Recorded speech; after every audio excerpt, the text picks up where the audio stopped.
स्वागत समारोह जी। अखिलेश जी, मैंने आज आपको दूसरी या तीसरी बार सुना होगा यहाँ पे, और face to face first time सुन रहा हूँ। And I think we both share the same age group. आपकी बातें इतनी ज़्यादा इंप्रेसिव हैं जो युवाओं को बड़ी अट्रैक्ट कर रही हैं, और मैं देख रहा था बार बार सब लोग क्लैप कर रहे थे।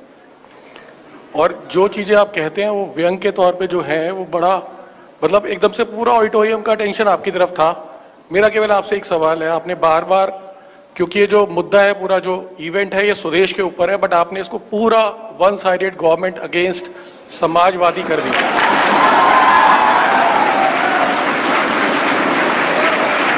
आपको जब मैंने यूट्यूब पे सुना या कभी पार्लियामेंट में सुनता हूं तो आप कहते हैं कि मैं आर्मी स्कूल से हूं। किससे हैं? आर्मी स्कूल में पढ़े हैं आप? सॉरी, आर्मी स्कूल में आपका मतलब आपने अपनी एजुकेशन जो है आर्मी स्कूल से की है, जो आपने बार बार उसको पार्लियामेंट में मेंशन किया, बट आप अग्निवीर के अपोजिट हैं, मतलब आप उसको अपोज करते हैं। हमारे देश में प्लीज प्लीज प्लीज प्लीज मेरी आपसे रिक्वेस्ट है, प्लीज क्लैप ना करें। आपने बहुत सारे मुद्दे करे, मेरा केवल एक ही सवाल है प्लीज, और आप चाहें तो उसका आंसर मत दीजिए। ऐसा कोई सवाल नहीं जिसका जवाब ना दूं मैं। बहुत बढ़िया। मेरा सवाल एक ही है आपसे। आपने कहा देश का ये हाल है, युवा का ये हाल है, एजुकेशन है नहीं, आजादी के बाद होनी चाहिए थी।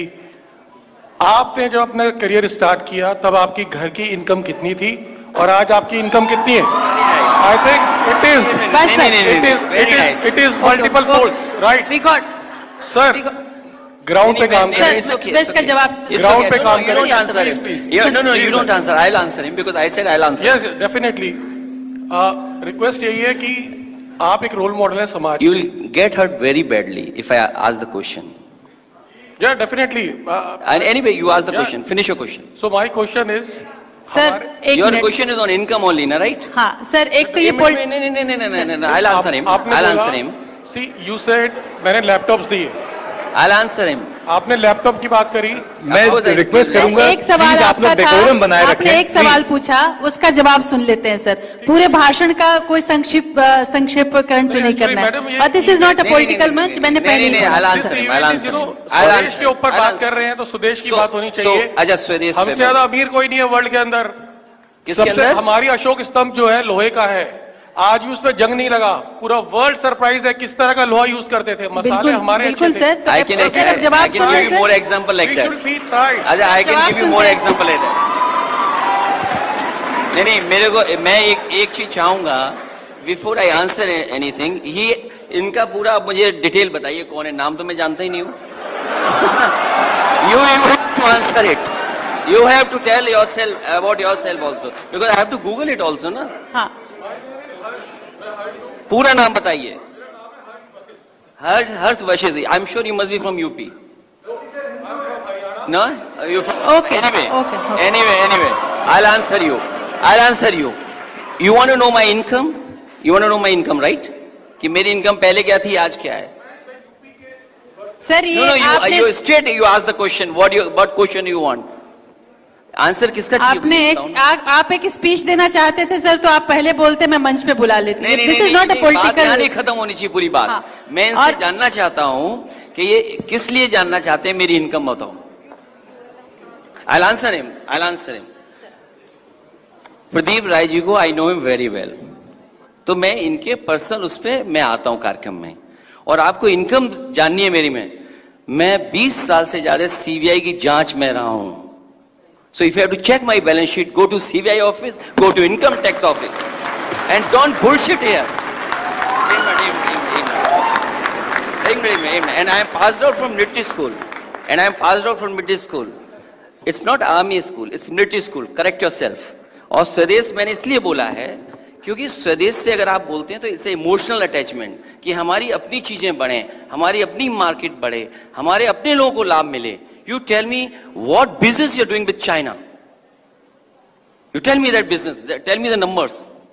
Don't talk about anything. You talk about numbers कि भाई हम चीन से इतना सामान ला रहे हैं जिसकी वजह से हमारे देश का व्यापारी तरक्की नहीं कर पा रहा है।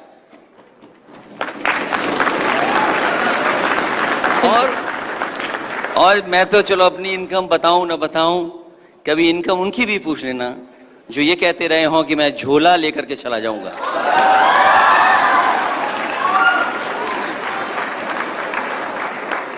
जहां तक आपने सवाल पूछा अखिलेश जी से, अखिलेश जी के पूरे मामले में एक बात जान लीजिए कि राजनीतिक रूप से मुलायम सिंह यादव जी का जो जीवन रहा है, मैं व्यक्तिगत रूप से उनको देखता रहा हूं, त्याग और बलिदान का जीवन रहा है। जहां तक संपत्ति के बढ़ने का सवाल है, एक केस सुप्रीम कोर्ट में आया था, उनकी संपत्ति 1 पैसे नहीं बढ़ी थी।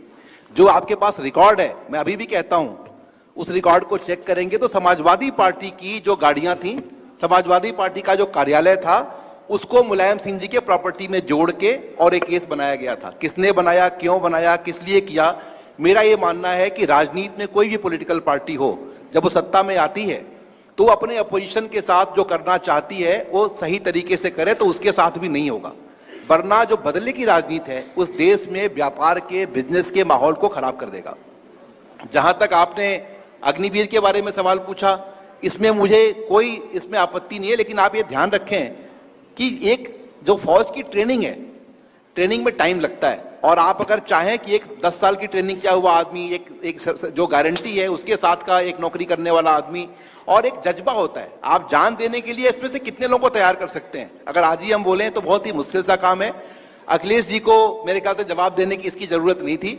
जहां तक संपत्ति का सवाल है, मुलायम सिंह जी के साथ जितनी जाति की गई है उतनी जाति इस देश के किसी नेता के खिलाफ नहीं की गई है। और डेमोक्रेसी का एडवांटेज ये है कि डेमोक्रेसी में बताइए, हमारी इनकम पूछने आप बने रहो मुख्यमंत्री क्या है, लेकिन हम तो पूछ सकते हैं आपसे। That's the advantage of democracy. बिल्कुल अखिलेश जी, अग्निवीर चाहे यहाँ हो चाहे लोकसभा हो, जो जमीन पर मेरे जैसा आदमी जो मिलिट्री स्कूल से पास आउट हुआ है वो अग्निवीर कभी स्वीकार नहीं कर सकता। और आप हरियाणा में आए हो तो हरियाणा में लड़कों को दौड़ते हुए देखोगे तो थोड़ा शक्ल छिपा करके जाना कि आप अग्निवीर के पक्ष में हो।